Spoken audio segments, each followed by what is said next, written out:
MTN Momo Pay is safe and free.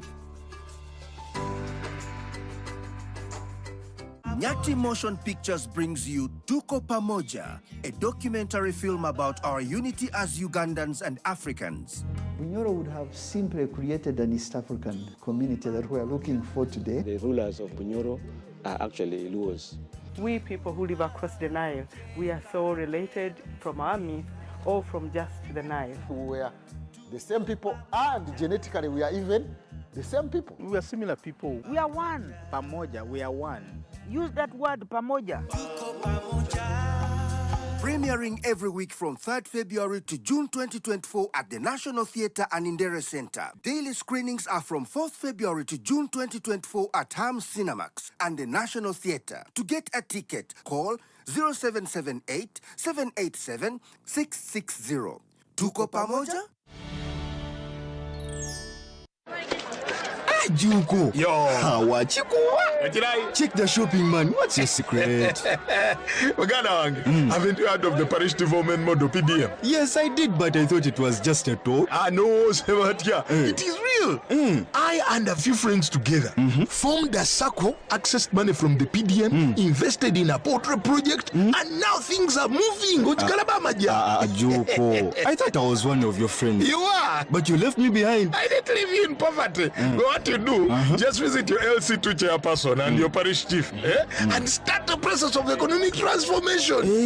Just like that. The parish development model is an initiative from the government of Uganda through the Ministry of Local Government designed to transform all lives of Ugandans for the better. PDM, my parish, my development, my life. UBC is the national public broadcaster. We educate, inform, entertain, and inspire our audiences. You can watch us on free-to-air channel 001, DSTV channel 282, GoTV channel 371, Star Times channel 201, Zuku TV channel 20, and Azam TV channel 350. Even when your subscription expires, you can still watch UBC for free on your pay TV platforms. The cardinal role of a government is maintaining law and order, safeguarding citizens' rights, and providing essential public goods and services. Throughout its tenure, the government has consistently upheld these principles. This foundation creates an environment conducive to delivering crucial social services to citizens through diverse approaches such as taxation, strategic budgeting, and effective policy implementation. A transformative education system, advancing healthcare provisions, enhancing social welfare, and propelling infrastructure growth, all of which continue to evolve daily to cater to the population's expectations. Supported by a meticulously organized network of ministries, government remains committed to serving its citizens. Coming soon on your public broadcaster, The Front Bench, your interface with the government every Monday at 8:30 p.m. with Joram Paul Sonko, only on your public broadcaster, UBC, inspiring Uganda. Live from UBC Studios in Kampala, this is Good Morning Uganda.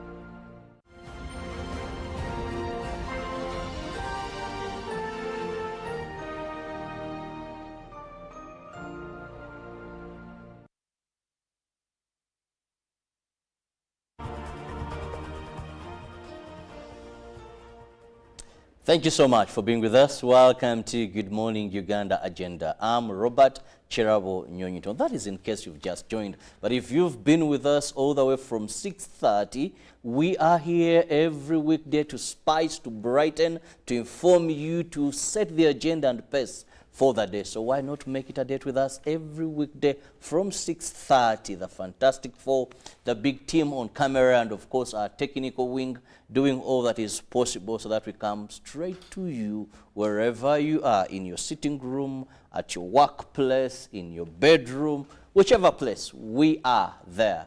All you need to know is just how to get on us. We have our YouTube channel and we always stream live, so in case you can't just watch the show at a particular point, you can always go back and see what you missed. Now, Monday commenced the Uganda Water and Environment Week. We had celebrations, we had various workshops and so much. But whereas we are still in this Water and Environment Week, we now want to look at one of the problems that is impacting service delivery when it comes to water, and this is water theft. One would say illegal water use. You understand that we have many people that are using water, either stealing it, bypassing meters, and all that you can say. However, I'm not alone to discuss this, and I have the person who has the very right language to describe this. You know, one person was telling me that in Uganda, you know how to sweeten certain things. When you go to stealing money, you call it corruption, embezzlement. Now, when it comes to water, I'm very sure the general manager, Kampala Water, Engineer Hamoud Lutaya, who is with me this morning, will have the better words. Engineer, you're most welcome. Thank you, Robert, and good morning, all our viewers. I want to thank UBC for the opportunity they're giving us to share with our customers, also to educate them on some of the biggest challenges we're facing when it comes to service delivery. Like you said, this week has been very important, been celebrating the Water Week, and there's a lot of discussion going on, and the agenda is to see how do we accelerate service delivery to make sure that at least all Ugandans have access to safe water. And for us to do that, it has to be a collaborative effort. Everyone has a role to play. National Water will play a very big role. Our mandate is to provide water and sewage services in quite a number of towns across the country. Right now, we are in 276 towns. It's a very big responsibility we have, and it's something that we are ready to deliver. But as we do that, we are challenged with what you described earlier, the challenge of people stealing water. And I think when it comes to water theft, there might not be any other way to spice it. It's theft of what? You can't embezzle water, so you just steal it. So those people are really stealing it. And when someone steals that water, he's not just benefiting himself, but is denying so many Ugandans who right now don't have water. And that's what we need really to understand, that when you steal, it's like you're stealing from yourself, you know, because at the end of the day, we're all Ugandans.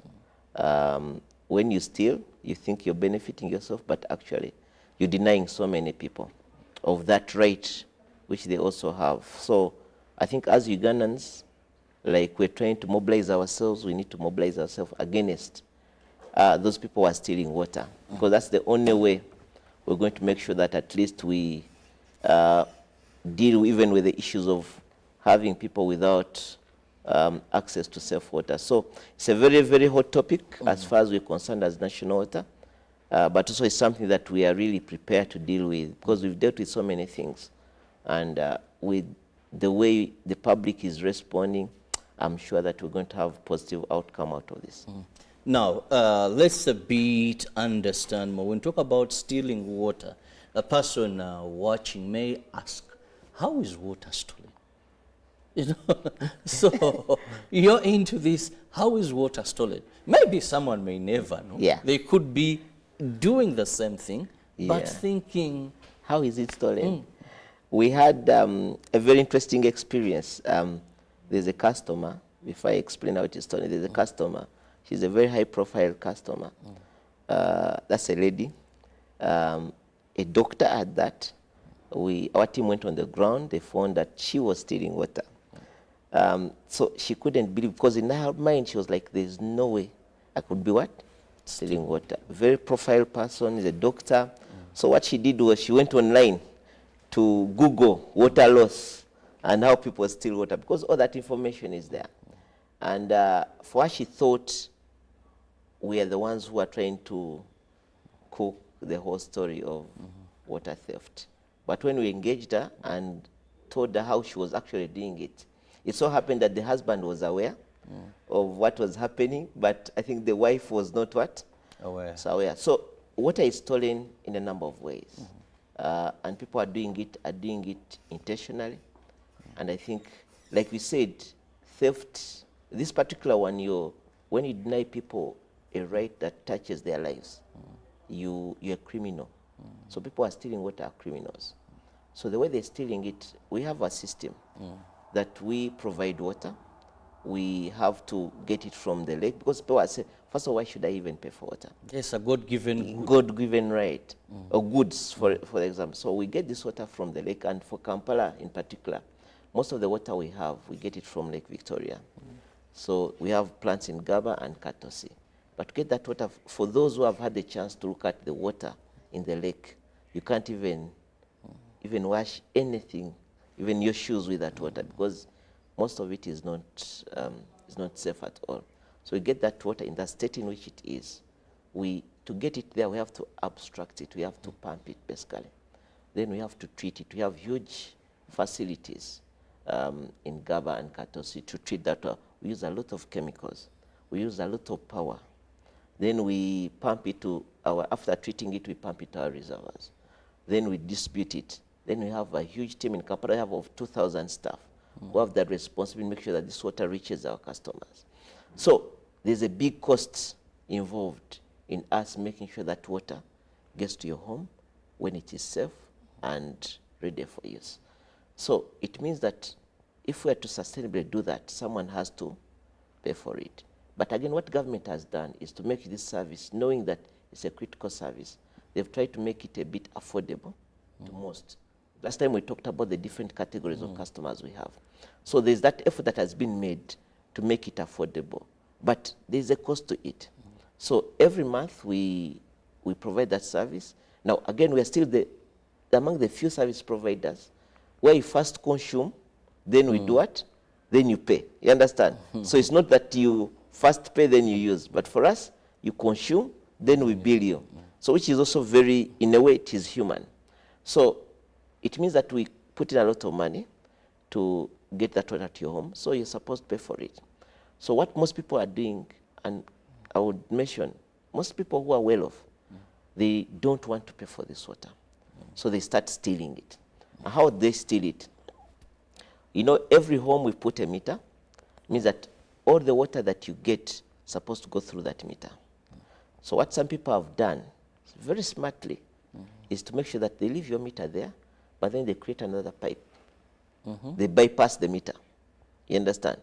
So it means that not all the water they're using is going through this meter. So for us, when we come to read the meter, we read maybe 2 units, but in actual sense, the person has used 100 units.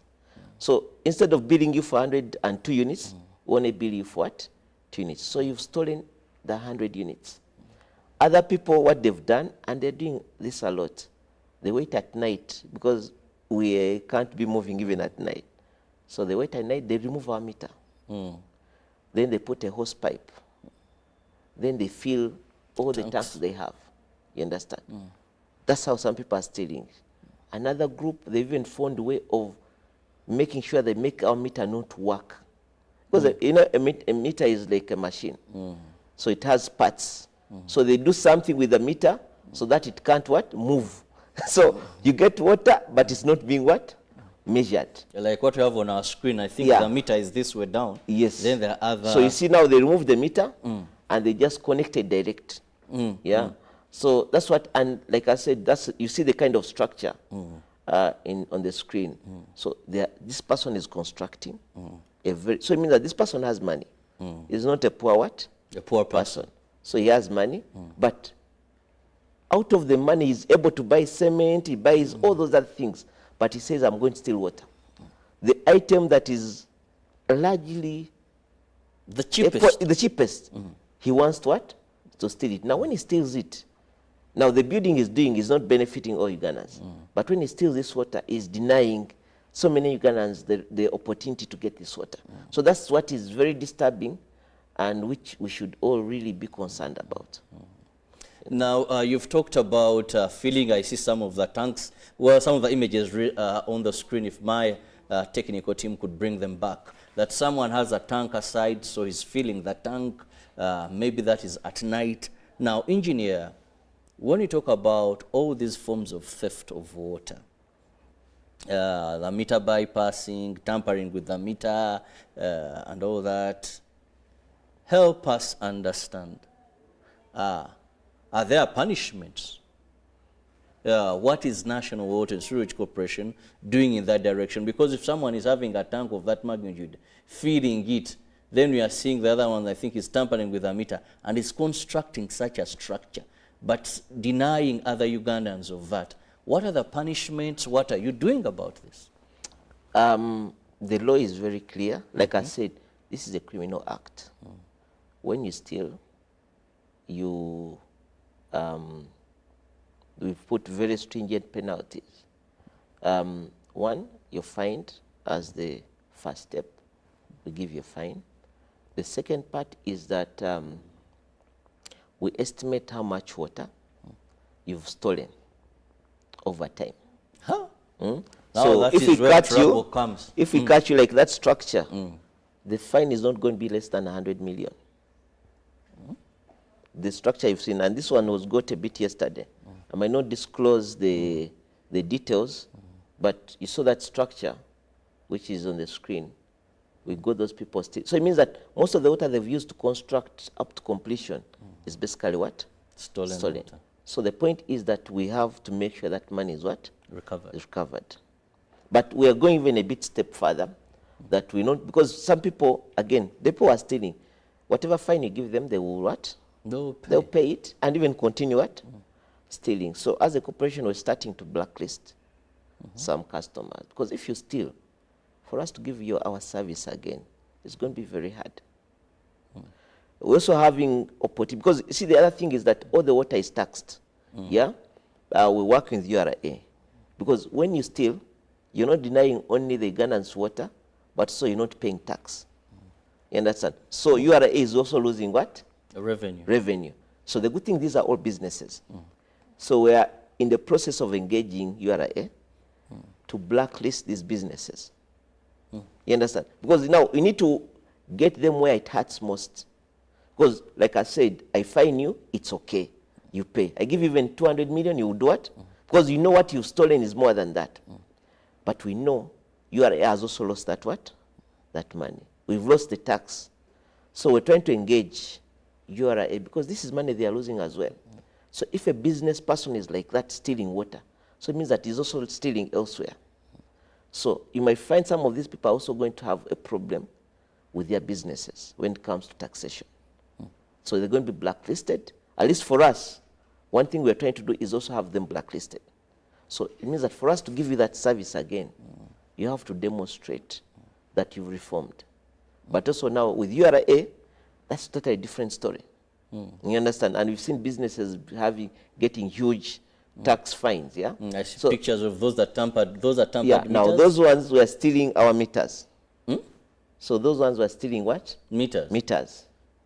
So is a stolen meter useful? Isn't it a meter in a name of somebody? Yeah. Now this, I don't know what name to give them.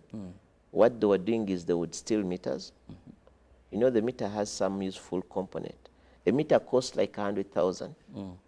But when they steal it, they want to pick the bronze component in it, so that they make these coins, 500 shilling coins. So you steal a meter of 100,000 and get a coin of 2,000. So that's how, again, absurd it is. But again, what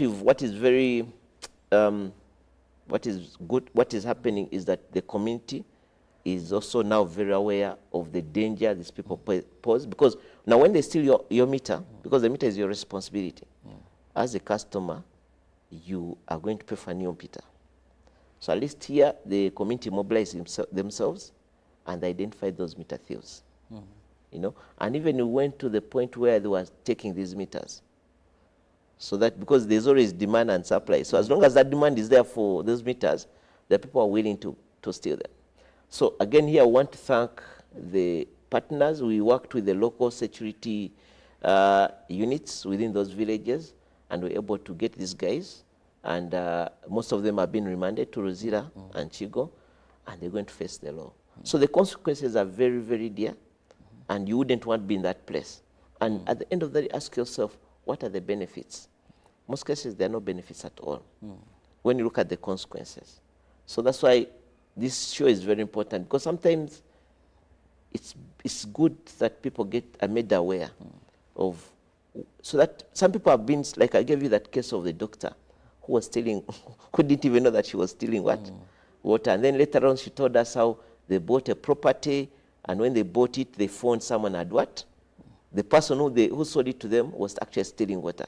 And again, this is why we ask the public, if you're buying a property, make sure you confirm. Because for us, when we find you, you can't tell us that because we won't be sure whether you're telling us the truth. You can't tell us that I bought this property and I was not aware that I've been stealing water. Because it now becomes your responsibility. You take responsibility for all the liabilities that come with the structure that you own now.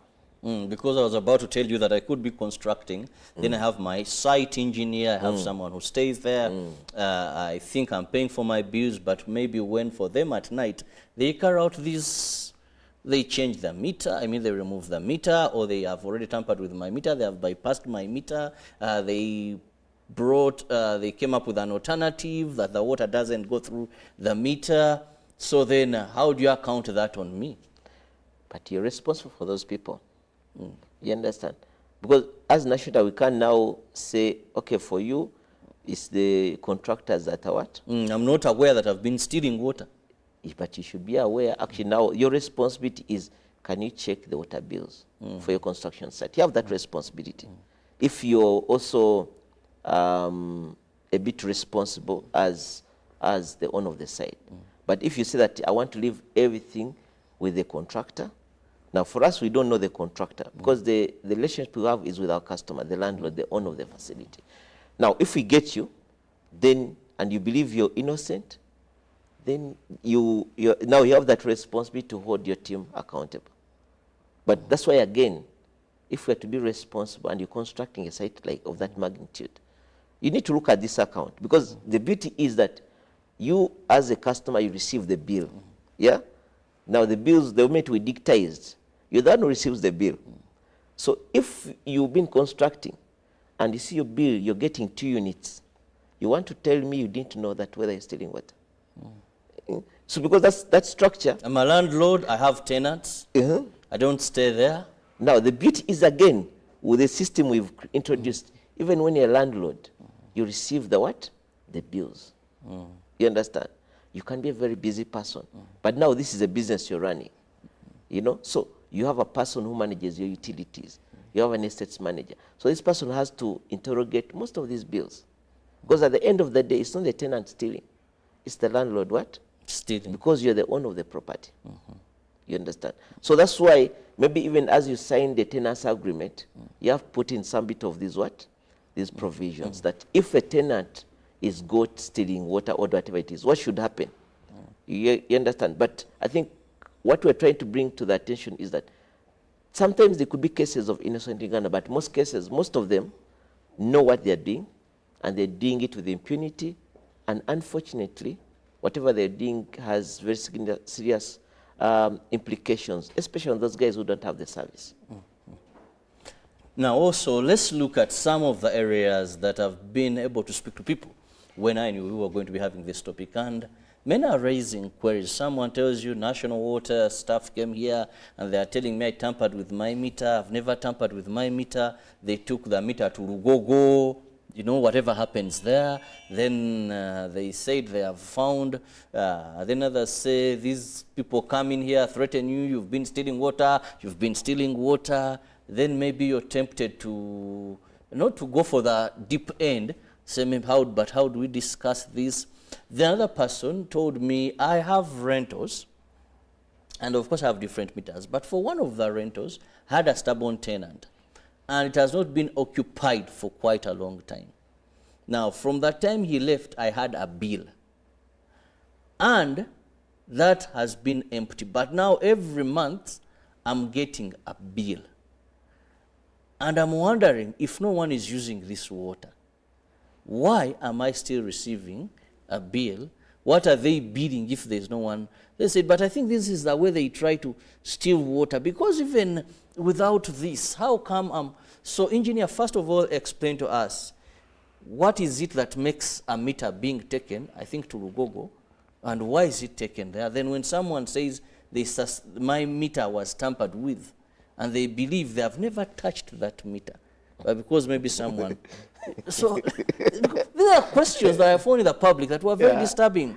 Because usually when I'm having a guest, I post on some of my WhatsApp groups and they'll send you their constants. This issue of national water stuff, saying you tampered with this meter, seems to be also disturbing. You see, where technology has moved is that you can detect and suspect that this meter has a problem easily. Like I told you, that is a construction site. When you look at the consumption trends, you see that they're using only 2 units. Even a domestic account can't use what? 2 units. So, and then we have our regular audits in the field. So there's information we get, because like your account, if it has been in place for the last, let's say, 10 years, means that we have data for the last 10 years. Now we're talking about artificial intelligence. So we can analyze that data, and the data can tell you that, okay, there's something wrong with this meter. So when we get to know that something is wrong with this meter, because you ask yourself, how do we get some of those people? So then we come on the ground, we say this meter is what? Suspect to have a problem. But we officially communicate to you, and we give you notice that we're picking this meter for testing. So we pick the meter for testing. We take it to our lab. We have a very sophisticated lab that we use to test all these meters. When you test it, the way we test it is we take water, make that water move through the what? The meter. We know we put 10 liters. So we take it through the meter and see whether it will register what? 10 liters. If it registers less, then definitely you know there's a problem with this what? With this meter.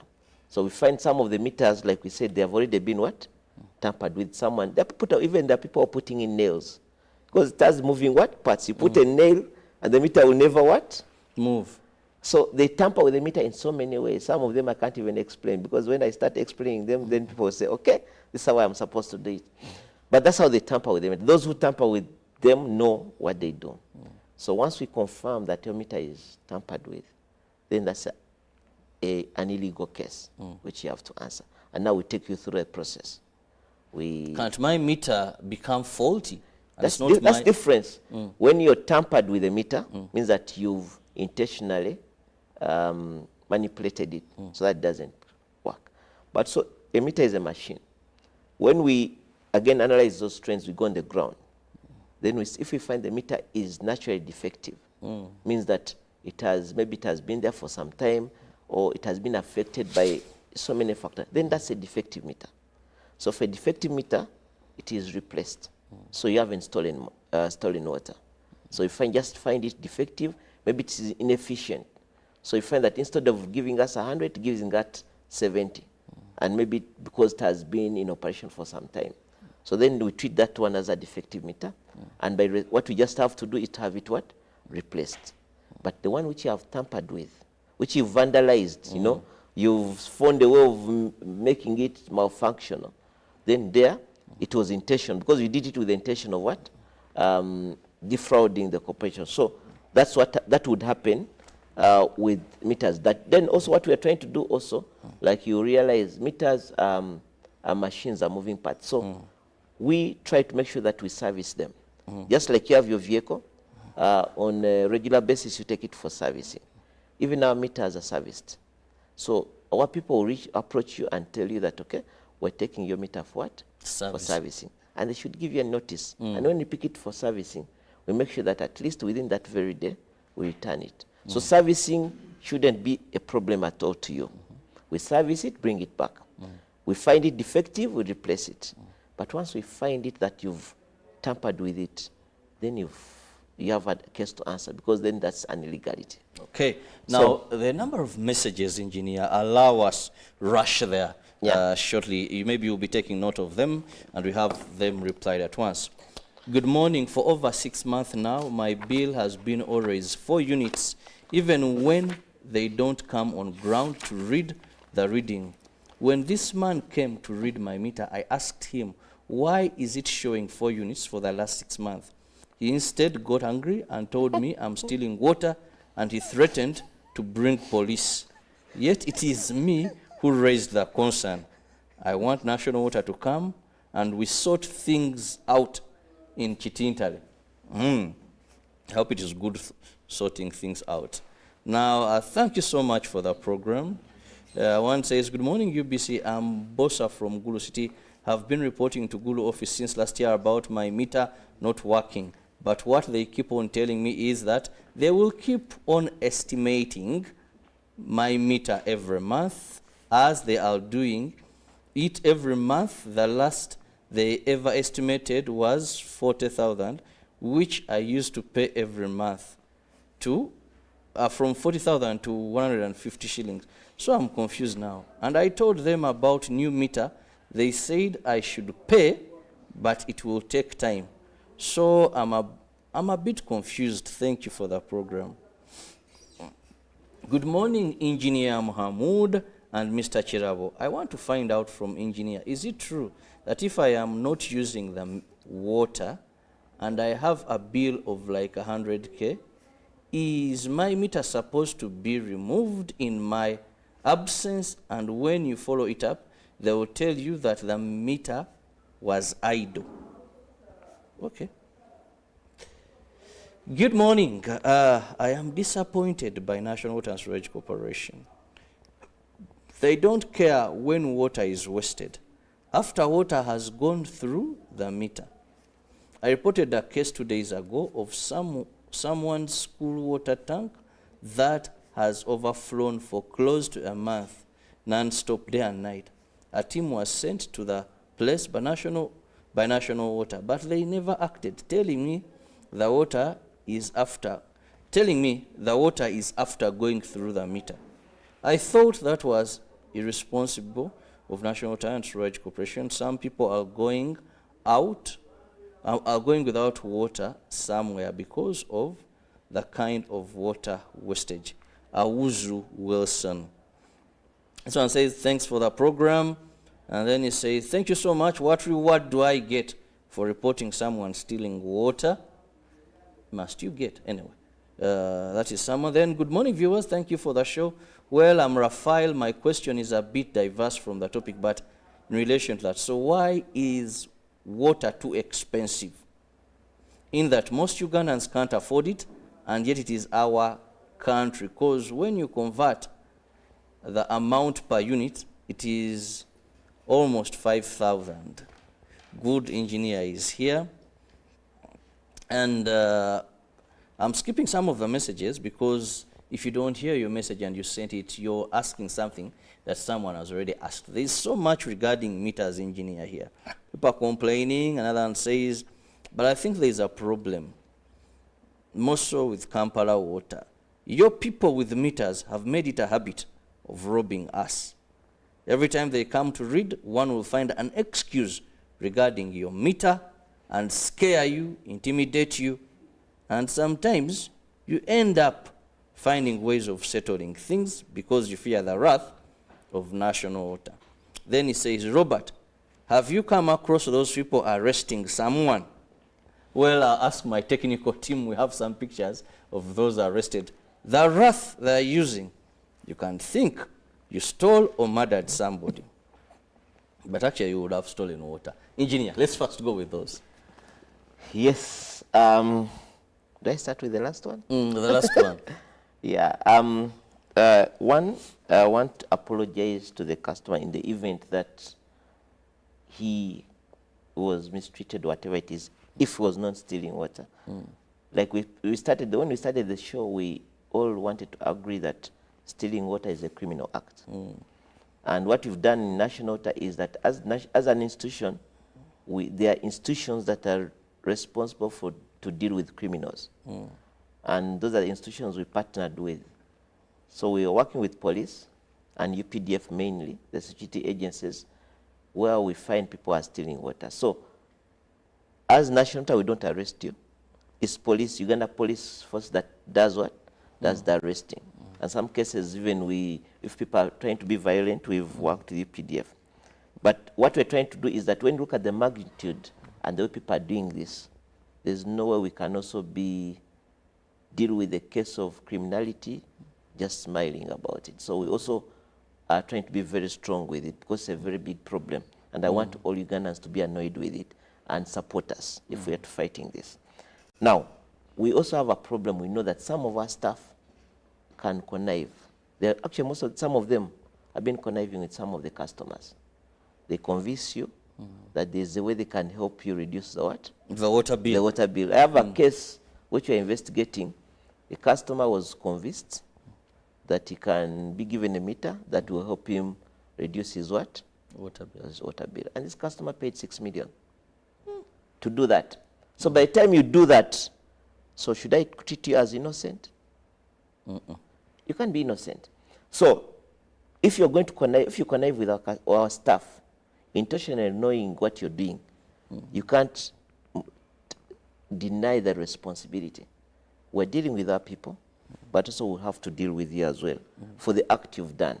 But I want again to advise customers that if any of our staff approaches you with that kind of narrative, that it threatens you with the intention of trying to get money from you, we've given you all the platforms you can access us. At least we are make sure that we have zero tolerance to what?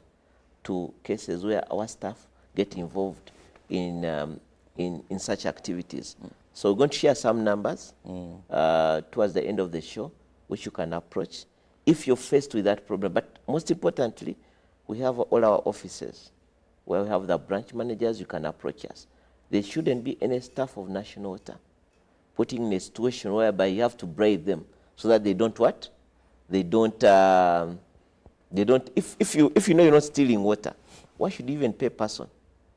Not take the meter, not to report you. You understand? The fact that you're paying this person also shows something is not what? Something is not right. Then, so for cases where I believe your meter is okay, you haven't done any problem, anything with the meter, kindly approach our offices and we just fix it. We'll fix the meter. But if you know, again, you did something with the meter, again, you can approach us because sometimes we have amnesty. If you report yourself, then we're going to treat you differently. Now, if we find you, then again, we're going to treat you what? Differently. So the customers who have reported themselves are giving you that case where you came and say, okay, I had this case, your staff gave me this meter, and I paid this amount of money. Now that customer is going to be treated totally different from the one that we're going to find.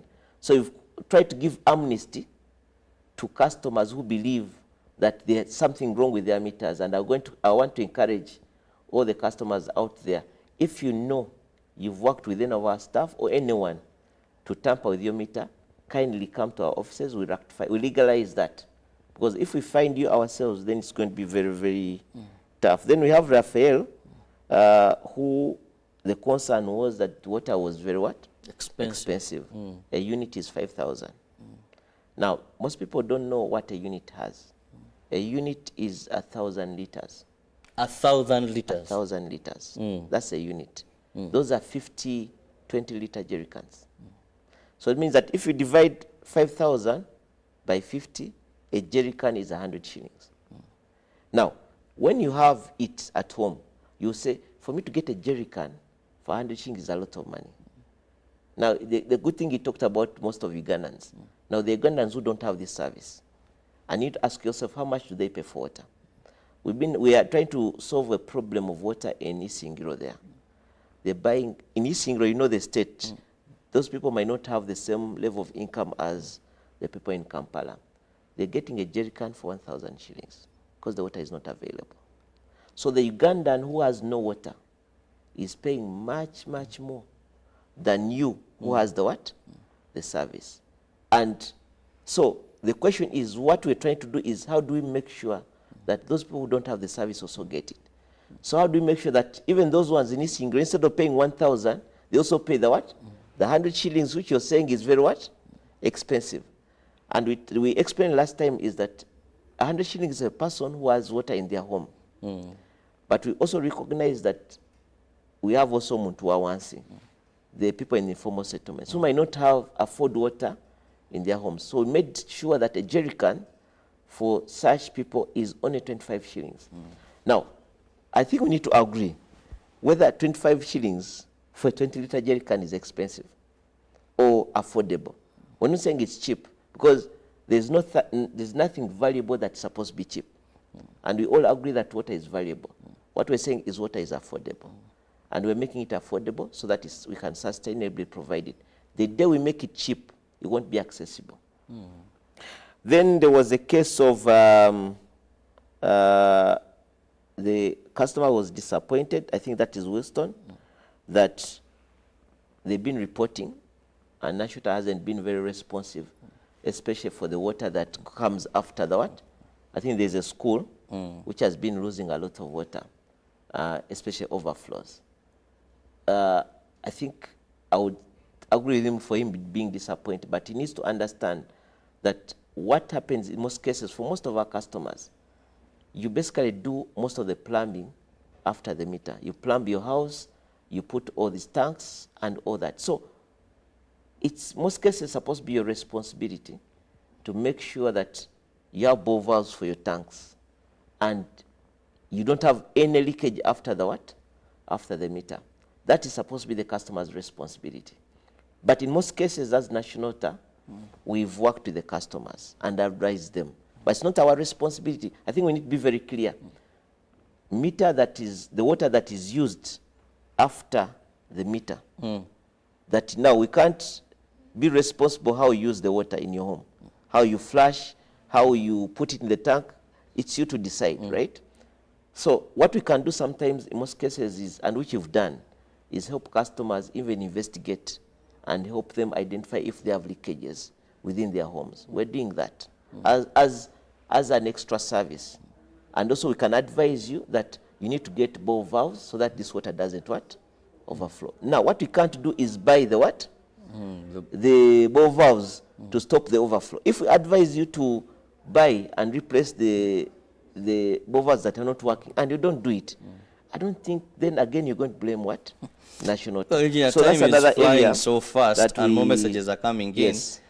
We may not be able to read them, Yeah. but we must give room for the sportsman. Let's just quicken on the speed of response. So then the other issue is, I think one customer had the issue of the one in Gulu, who has been reporting about the meter, and I think our people haven't been what? Responsive. This shouldn't be the case. I think we're going to follow it up. You're going to share the customer details and see how we can what? We can have that handled. Then there's a customer who says that they have been having a flat rate, 40K a month, even when they're not using the what? The water. Again, we can get the details of this customer and investigate it. If the meter is defective, then we should see how we can have it what. But if we find that it's tampered with, then, but the good thing, if it's the one who has reported himself, then we can find a way of handling it in a different way. And I think that is then there's a customer who has been having also 4 units for 6 months. That was in Chitintale, which shouldn't be the case. And I think, again, we're going to get the customer's details and see how we can have this resolved. Okay. Yeah. Well, engineer, you must get out of here, but in less than a minute, please let me just have your concluding remark to Ugandans. What I would say is, first, I want to thank the Ugandans that have supported us to deal with this big problem. And also I want to request the Ugandans out there who care for those that don't have the service to join us as we make sure that we deal with this problem, because I'm very confident we're going to deal with it. And I want to urge all our customers, if you suspect that could be having any illegality, kindly approach our offices. You can call some of the numbers to make sure that we help you identify if there's any form of illegality. We deal with. I can share my number personally, 075 111 7120. You can approach us, and if you think you suspect to have a case of illegality, then we can help you solve it. But if we find you, then we treat you like a criminal. So that's something that we should do. And then there's a big incentive, because one of the customers asked, what do I get if I report what? Illegality. In Kampala, we suspect almost 50,000 people to be stealing water, and there are very big rewards. If you report anyone stealing water, we're able to pay you for that information. Yeah. Well, just right around the village, move around the village, find them, report, make money. Ruben is here with us, and I'm ready to take us through our sports updates. See you in the next hour. Good morning.